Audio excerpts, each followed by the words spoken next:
जो ये मिसाइलें शू करके गई है ना चंद्रयान तक, अगर एपीजे कलाम ना होते तो मिसाइलें नहीं आती। मोदी जी ने मिसाइलें नहीं बनाई बैठ करके। जो खुद झंडे में चांद ले फिरते हैं, आज वो हमारे चंद्रयान के ऊपर बोलेंगे। और आज की डेट में पाकिस्तान और भारत का कोई मुकाबला नहीं है। बच्चा जो होता है बच्चा ही रहता है, बाप कभी नहीं बन सकता। तो आज सोचना पड़ेगा कि पाकिस्तानियों को जो इन्होंने सारी उम्र लगा दी, वो चंद्रयान तक कभी नहीं पहुंच सकते। हाँ, आतंकवाद की श्रेणी में बहुत आगे पहुंच चुके हैं वो। उनका मुकाबला तो विश्व में भी शायद कोई नहीं कर सकता। चांद को बनाएंगे हिंदू राष्ट्र। उन्होंने बोला जिहादी ना पहुंच जाएं, इससे पहले हम चांद पे पहुंचेंगे। मतलब इन शॉर्ट में कहने का मतलब ये है कि चांद के ऊपर मुसलमानों का कब्जा ना हो जाए, उससे पहले हम पहुंच जाएंगे। और वो शिव शक्ति पॉइंट जो होगा वो चांद की हिंदू राष्ट्र की राजधानी होगा।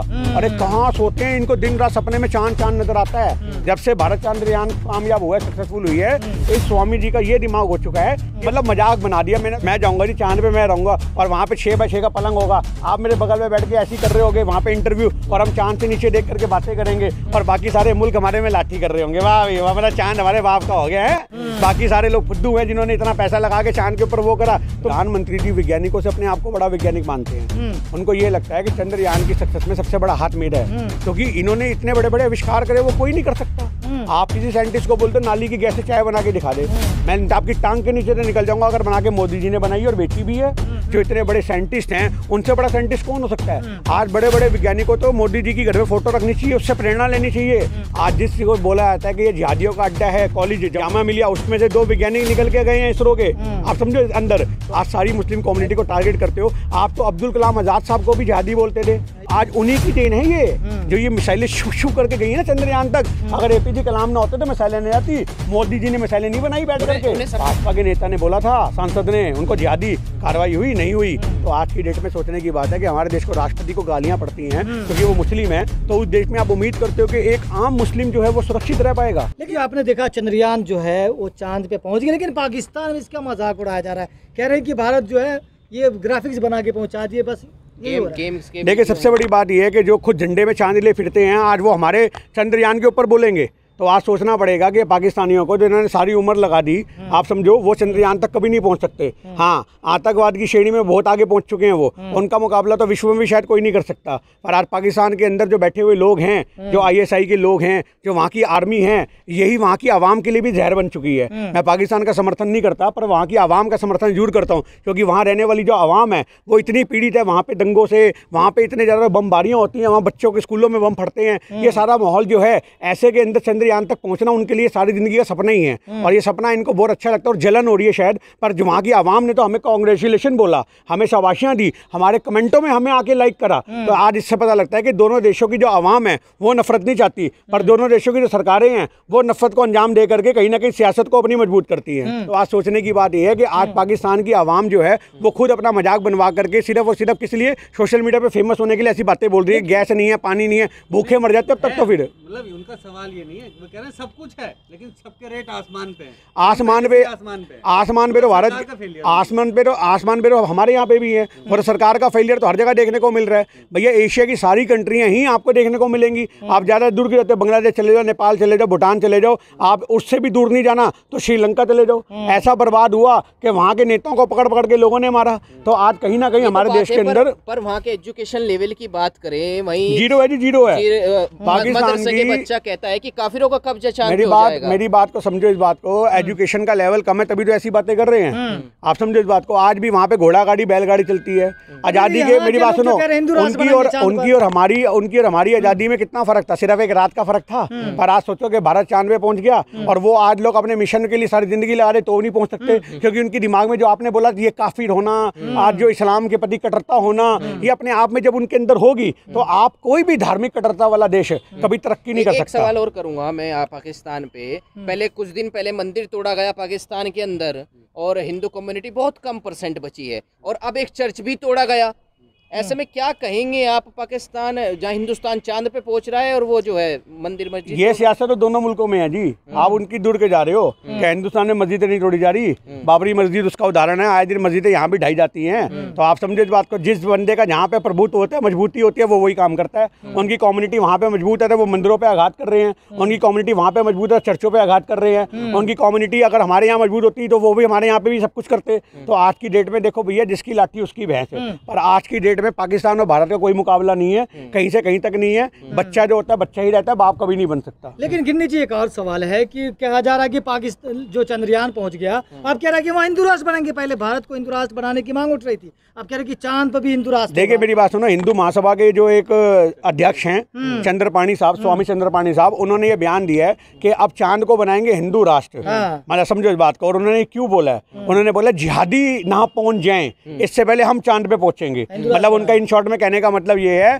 कि चांद के ऊपर मुसलमानों का कब्जा ना हो जाए, उससे पहले हम पहुंच जाएंगे। मतलब मजाक बना दिया। मैंने तो अपना थैला पैक कर लिया भैया, पूरे परिवार को भी बोल दिया है कि हाँ थैला पैक कर लो, मोदी जी सबसे पहली गाड़ी मैं बुक करना, मैं जाऊंगा जी चांद पे, मैं रहूंगा और वहाँ पे 6x6 का पलंग होगा, आप मेरे बगल में बैठ के ऐसे ही कर रहे होगे वहाँ पे इंटरव्यू, और हम चांद से नीचे देख करके बातें करेंगे और बाकी सारे मुल्क हमारे में लाठी कर रहे होंगे। वाह भाई वाह, मेरा चांद हमारे बाप का हो गया है। बाकी सारे लोग फुद्दू हैं जिन्होंने इतना पैसा लगा के चांद के ऊपर वो करा। तुम तो कह दो कि चांद हमारा, संसार हमारा, सब कुछ हमारा, चांद के ऊपर कॉपीराइट कर दिया क्या? समझो। और ये सब के सब जो बयान है, उटपटांग बयान, अपने आप को फेमस करने के लिए होते हैं। और सुनो, अब यही नहीं रुके वो, उन्होंने बोला जहाँ पे तिरंगा लहराया गया है, समझे इस बात को, जहाँ विक्रम लैंडर ने उसको शिव शक्ति पॉइंट बनाएंगे, वहाँ पे शिवजी जी का बहुत बड़ा, वहाँ सुन लो, वो शिवजी जी का बहुत बड़ा मंदिर बनेगा, समझो। और वो शिव शक्ति पॉइंट जो होगा वो चांद की, हिंदू राष्ट्र की राजधानी होगा। अरे कहाँ सोते हैं, इनको दिन रात सपने में चांद चांद नजर आता है। जब से भारत चंद्रयान कामयाब हुआ है, सक्सेसफुल हुई है, इस स्वामी जी का ये दिमाग हो चुका है कि ऐसे लोगों से आप क्या उम्मीद करोगे? गिन्नी जी, आपका कि जो बेटे अगर टॉपर होगा तो आपके अखबार में फोटो छपेगी या बेटे की छपेगी? प्रधानमंत्री का पूरे दिल्ली में तस्वीरें, एक छोटी सी बात ये है, टॉपर अगर मेरा बेटा है तो बेटे की फोटो छपेगी। प्रधानमंत्री जी वैज्ञानिकों से अपने आप को बड़ा वैज्ञानिक मानते हैं। उनको ये लगता है कि चंद्रयान की सक्सेस में सबसे बड़ा हाथ मेरा है, क्योंकि इन्होंने इतने बड़े बड़े आविष्कार करे वो कोई नहीं कर सकता। आप किसी साइंटिस्ट को बोल दो नाली की गैस से चाय बना के दिखा दे, मैं आपकी टांग के नीचे से निकल जाऊंगा अगर बना के मोदी जी ने बनाई और बेची भी है। आप किसी वैज्ञानिक को पूछ लो, मैथमेटिशियन को उठा के A+B का होल स्क्वायर क्या होता है, उसके अंदर ये 2AB कहाँ से आता है, तो वो आपको पूरे मैथमेटिक तरीके से बताएगा। पर मोदी जी ने बोला वो एक्स्ट्रा 2AB हमें संबंधों की वजह से मिल गया।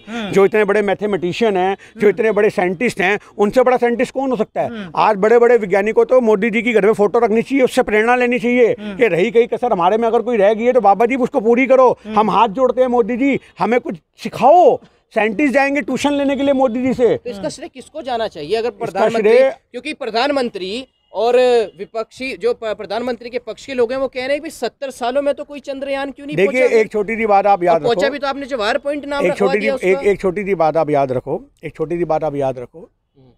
सक्सेस जो होती है वो हमेशा ही कोई भी सक्सेस होती है, मेरी बात सुन लो, कोई भी सक्सेस है वो वैज्ञानिकों के नाम दर्ज होगी, पर हमेशा ये रखा जाता है कि जिसकी सरकार में हुआ कहीं ना कहीं उसका नाम आता है। और आज अगर मान लो कि इंदिरा गांधी जी का जो नाम आता है कि 71 के अंदर पाकिस्तान के 2 टुकड़े कर दिए, तो वो नाम आज तक इंदिरा गांधी जी का आता है। जबकि इंदिरा गांधी जी तो बंदूक उठा के लड़ाई नहीं लड़ी थी, लड़ने वाली हमारी सेना थी, पर आज तक इंदिरा गांधी का नाम आता है। आज परमाणु परीक्षण की बात करो तो अटल बिहारी वाजपेयी का नाम आता है, क्योंकि एक रणनीति होती है। मेरी बात सुनो, एक रणनीति होती है। ठीक है, बेशक मोदी जी को क्रेडिट मिलना चाहिए, मेरी बात सुनो, क्रेडिट मिलना चाहिए, हम मना नहीं कर रहे, पर आप उस चीज को ये दिखाओ कि सब कुछ करता धरता यही है, तो बहुत बड़ा सवाल है। आपने अपने बच्चे को पढ़ा लिखा के इंजीनियर बनाया, साइंटिस्ट बनाया, आपके बच्चे में भी तो कुछ काबिलियत होगी, तुमने पैसा लगाया तो वो बन गया। आप कह रहे हैं सब कुछ करता धरता यही है, लेकिन प्रधानमंत्री बाहर विदेश से आने के बाद बिना आराम करे इसरो के वैज्ञानिकों का धन्यवाद करने जाते हैं, देखिए मेरी बात, रोने लगते हैं और कहते हैं कि आप भगवान हैं, आपने देश को इतने ऊपर पहुंचा दिया, मैं आप सभी का धन्यवाद करता हूँ। और क्या चाहिए आप लोग? ये तो सोचने की बात है ना कि आप हर आदमी में भगवान ढूंढ लेते हो,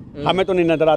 हमें तो वैज्ञानिक में वैज्ञानिक, डॉक्टर में डॉक्टर, वकील में वकील, समझ बात नहीं समझे, पर गुंडे में गुंडा दिखता है। इन्हीं को उसमें भगवान और नाथूराम गोडसे दिखते हैं। ये तो इनकी सोच है भैया। हमारी सोच में तो वैज्ञानिक सिर्फ भावुक 70 साल का आदमी भावुक ही होगा, 70 साल का आदमी भावुक होगा, राजनीति छोड़े और गली गली जाके भारत के लोगों का दर्द देखे। जब कोरोना में लाशें जल गई, लोगों को बैठने उठने के लिए जगह ही नहीं मिली, आप समझो जब तो भावुक नहीं हुए।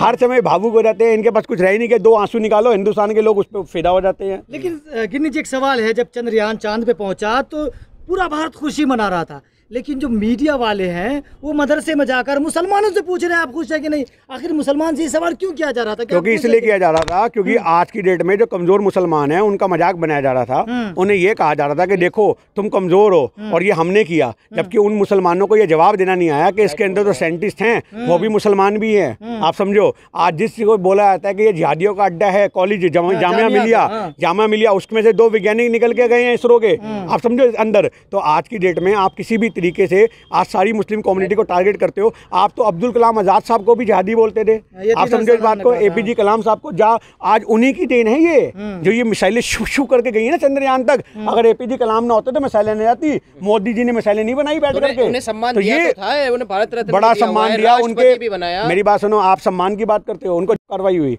भाजपा के नेता ने बोला था, सांसद ने, उनको जिहादी, कार्रवाई हुई नहीं हुई। तो आज की डेट में सोचने की बात है कि हमारे देश को राष्ट्रपति को गालियां पड़ती हैं क्योंकि वो मुस्लिम है, तो उस देश में आप उम्मीद करते हो कि एक आम मुस्लिम जो है वो सुरक्षित रह पाएगा। आप कह रहे हैं मुस्लिम समाज को जिहादी कह दिया गया भाजपा के राज में, लेकिन जो इसरो का चंद्रयान 3 पहुंचा है चांद पे, उसमें मुस्लिम समाज के युवा युवतियां और ये सभी साइंटिस्ट मौजूद थे। क्या उनका सम्मान नहीं बढ़ा इस चीज से, आप कह रहे हैं? देखिए, मैंने उन्होंने चंद्रयान पे उन्हें काम नहीं करने दिया गया? क्या केवल हिंदू वैज्ञानिकों ने काम किया है? मैं आपसे यही तो बोलना चाह रहा हूँ कि कोई भी देश जो होता है सबसे मिलजुल के चलता है। ये तो सरकार से पूछो ना, ये तो उन अनभक्तों से पूछो जिनको दिखता है कि मोदी जी चांद पे बैठ के उड़ा के लेके गए हैं। आपको अभी थोड़े दिन बाद नजर आएगा कि मोदी जी ने पानी खोज दिया, समझ रहे बात नहीं, मोदी जी ने वहाँ गैस निकाल दी। थोड़े दिन बाद आपको ये भी अनभक्तों की तरफ वायरल वीडियो निकल के आएंगी। आपको प्लॉट की कटिंग मिलेगी आसान किस्तों पर। मोदी जी प्लॉट दे रहे, चांद पे ले लेते, कश्मीर में लिया था 370 रटने पे।